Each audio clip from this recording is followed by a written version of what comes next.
Hi, and welcome to the Aspire Europe Business Case and Finance Principles course. This video is going to give you a quick run through of some of the topics on the course. Obviously, within the course, we cover it all in much more detail, so it's not an alternative to doing the course.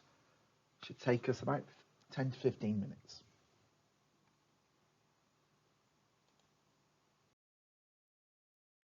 So, why is a business case important? Well, it's the core of everything, basically. It's why we do it. It helps us give better decision making. Basis for commitment, so the organisation's hierarchy have committed to the cost, or depending which stage the business case is at, they've committed to a certain amount of cost.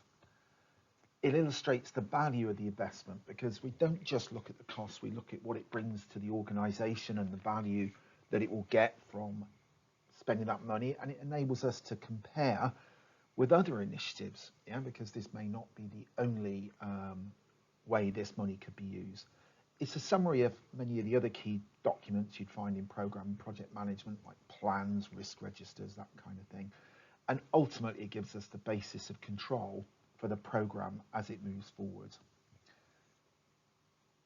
Very importantly, in the three-stage process that we're going to talk about, it gives you the basis for the stop-go decision, where the point of value starts to change and its value to the organisation. The organisation needs to be able to stop the spend at that moment so it doesn't waste money on things it doesn't need. And in fact, many of the big programs and projects that fail have missed the opportunity of a stop-go decision somewhere along the line to stop spending money in a way that they shouldn't be. Okay. There's a three-stage process associated with business cases.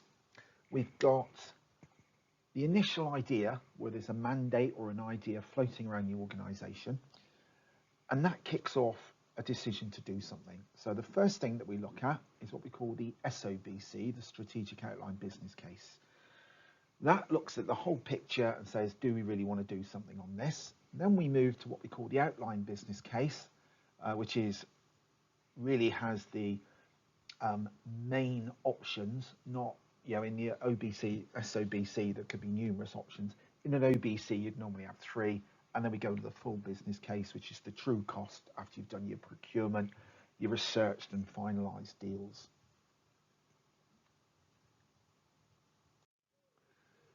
So in summary then, the SOBC is the point where we start the process to create a business case, and we won't have much information at that times. Yeah, sometimes a program or a project might be a must-do, so you don't have a lot of choice. It's really just looking at ways of getting there. Once at the end of the SOBC, we'll have decided to make a move. We are going to spend more money on this, and we'll move to consolidating down to 2 or 3 options.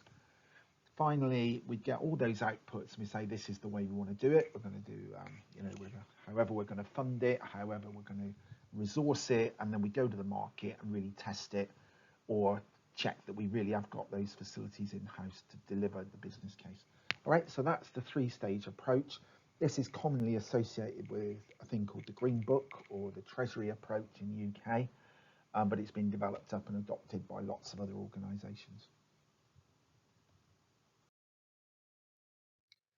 Now, within the Green Book or the business case, we have what we call the 5-case model, where we look at the investment through 5 different lenses. First of all, there's the strategic lens, which is why do we want to do this in the context of the whole picture of our organisation. That could be inside the company, outside the company, its relationship with stakeholders. It could be responding to something going on in the marketplace, which means you can't continue the way you are. Then we've got the economic case, which is the value that you get out of this, which is what would be better about our organisation. Now, we may, in another scenario, just be calling those benefits because they're all about what are the good things that will happen if we spend this money.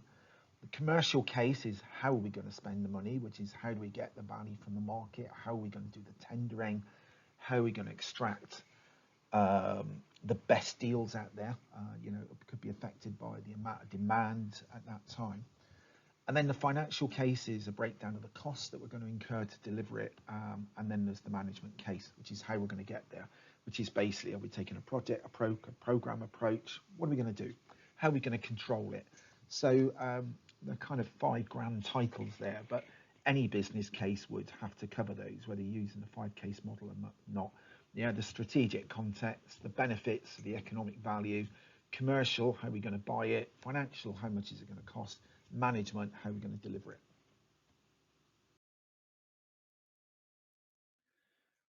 When we're thinking about decision making within the context of a business case, there's things that we need to be considering. Now, these apply through the life cycle of the business case. So it's not just like a one-off thing that you need to consider. So when we're making decisions about continuing, changing direction at the program and project board or whatever it is, we need to have a process that supports us. Yeah, so how do we get to the point of a decision? Now, quite a lot of committees exist and spend a huge amount of time pondering things because there isn't actually a process for making a decision. You might have clarity about the authority levels, but how do you get, who needs to be involved? Who are the stakeholders in the actual decision? Then we need accurate information. Now, that should be held within the business case, but if you've got any experience of this, I'm quite sure you've been in a business case where people start challenging the numbers. Yeah, so we need to have robust information to support us. We then need, and that's going to come from systems. Yeah, and as we're going forward, what systems are we using to support our decision making, particularly in relation to the business case? What's our expenditure? What's our market analysis? How we proving our benefits? What are the systems that contain that data to enable us to become effective at managing our business case? And finally, as I mentioned earlier on, there's authority. Do we know who's got the authority to make these decisions? At which point do we have to trigger escalations, that kind of thing? So on finance, there's a few terms that we might need to just be mindful of when we're talking about it. So start with the budget. Well, budget's the thing that we do, that's our money, and we have to spend it carefully. Capital is an element of the budget, so capital is normally associated with assets that depreciate, and there are particular accountancy triggers that are used around capital. Normally, you use it for buying equipment as opposed to paying it for people. Then we've got what we call revenue, which is your annual spend or your operational budget, sometimes called OPEX. Now, revenue. So you could be buying in a big new manufacturing system. It might be highly expensive, but your overall revenue cost might drop because it breaks down less. Or they might go up because you're actually having to manage it with different resources. So they play in balance. These are the two halves of your budget normally.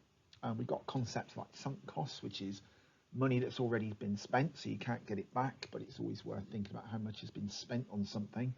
Sources of funds, there's lots of business cases where you may have a number of investors contributing to something, so they may not all come out of a central pot. Forecasting is basically looking at your financial performance into the future and setting expectations about how your money will be spent. So you might have a budget for £1 million, but you might only be spending 100 grand this year, 200 next year, 400 the year after, whatever. That's your forecast, and then you have to try to keep to that as the project and program management. Discounted cash flow is the value of money in the future. So if you say you're spending 100 grand today and inflation's running at 10%, in 3 years' time, the value of that money will be exponentially less than it is now. So it's a way of calculating how money changes. And return on investment is basically what you're getting for your money. Quite often it's the same as benefits. So we're going to spend 100 grand, which will help us save 150 grand somewhere else, or we get better productivity, whatever it is. Okay, so return on investment is really like your benefits. Okay, so some terms that you might come across.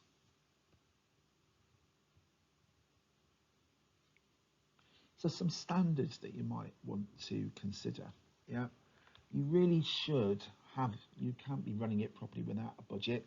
We should have expenditure forecasts in there. We should have audit trails of what we're spending the money on. I mean, in most big organisations, you've got a finance system. And we've got to remember that we've got to act in compliance with our organisation standards at all times. yeah, in the way we account, and some organisations can be a bit quirky with this stuff. But you've got to remember, as project and program people, we've just got to align with them and live with it, basically.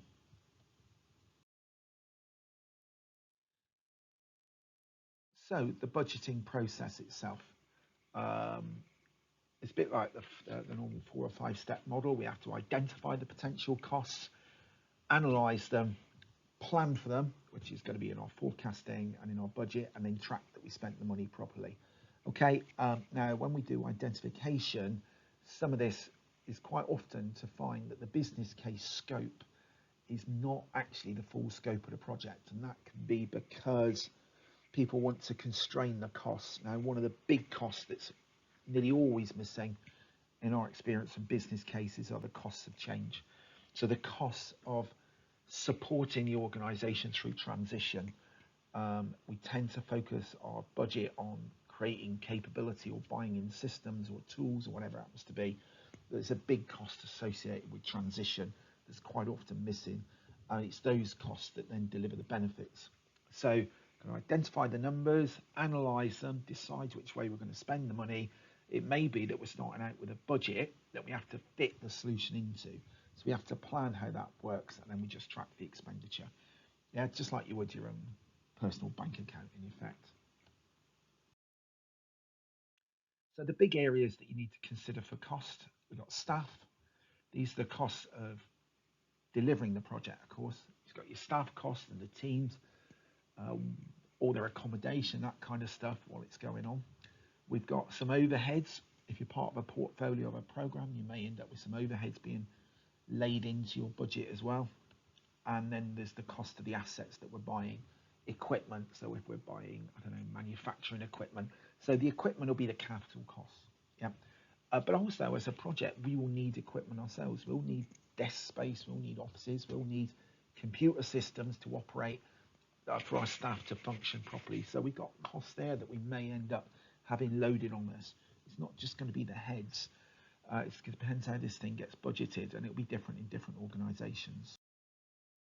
So just a few things to think about when you come to do a financial review, or if you're reviewing, if you want to stand back and look at your own budget. Yeah. So what's the best estimate of our total cost? How good have we fully got that cost loaded in there, or have we made compromise, or have we missed anything?